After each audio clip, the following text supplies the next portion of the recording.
Hi, I'm Ted Leonsis. I own the Washington Capitals, Washington Wizards, and we're standing here at the Harry Benson Iconic Photography for Washington, D.C. Gallery, situated right next door to our arena. I started collecting about 12 years ago. This was the first photo that I bought.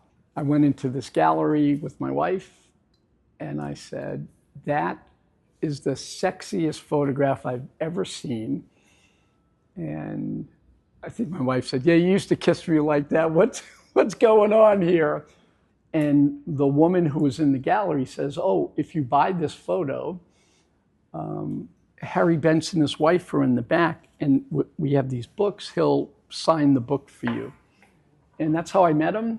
Harry Benson, 95 years old, perhaps the greatest living American photojournalist. And his journey started, he flew over from London with the Beatles. And I cut a deal with him that said, I'll buy a lot of your stuff, but you need to give me an hour for every photo.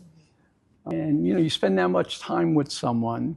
I talk a lot in my real world life with Harry. I just listen, I take notes. It's because he was there.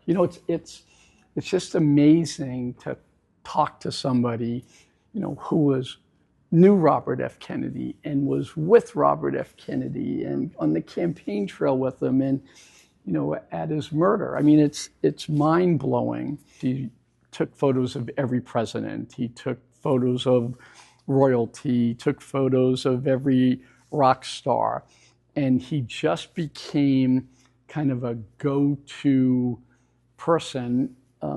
And the stars, the politicians, liked and respected him, and most importantly, trusted him. As I started to collect Harry's work, I was struck by how all roads led to Washington, D.C. I love that Washington, D.C. punches way above its weight in terms of power, of influence. And you'll see every one of these people, stars, obviously presidents, their family, every big event ended up having some kind of connective tissue here to Washington, D.C. A lot of kids, and they're not going to go to a museum. They don't know history. And so I said, let's make this like Instagram. Let's have really big photos, small copy, and kind of gamify this, if you will, and give history lessons. And then we had the idea of doing this probably 4 months ago. It took us about 3 months to stand up a gallery here. I mean, people who've been coming in here go, oh, I didn't know there was an art gallery here. I said, well, it wasn't. It was a dress shop and a hair salon.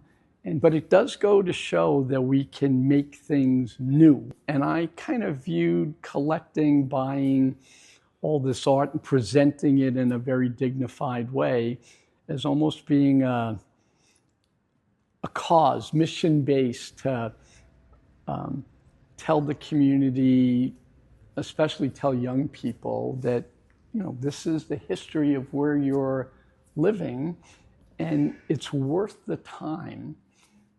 Like get your head out of, your iPhone, look up, and this is 160, 170 photos on one theme. The power, the politics, the celebrity, the aphrodisiac that Washington, D.C. is for people who want to come and change the world. We want to get the word out because it's certainly a worthwhile way to spend your time. And so this was kind of also an homage and a show of respect for me, for him. He's 95 years old. And we become very, very close friends. He's very moved by this. His family all came to the opening. And, I want to show his work to as many people as we can.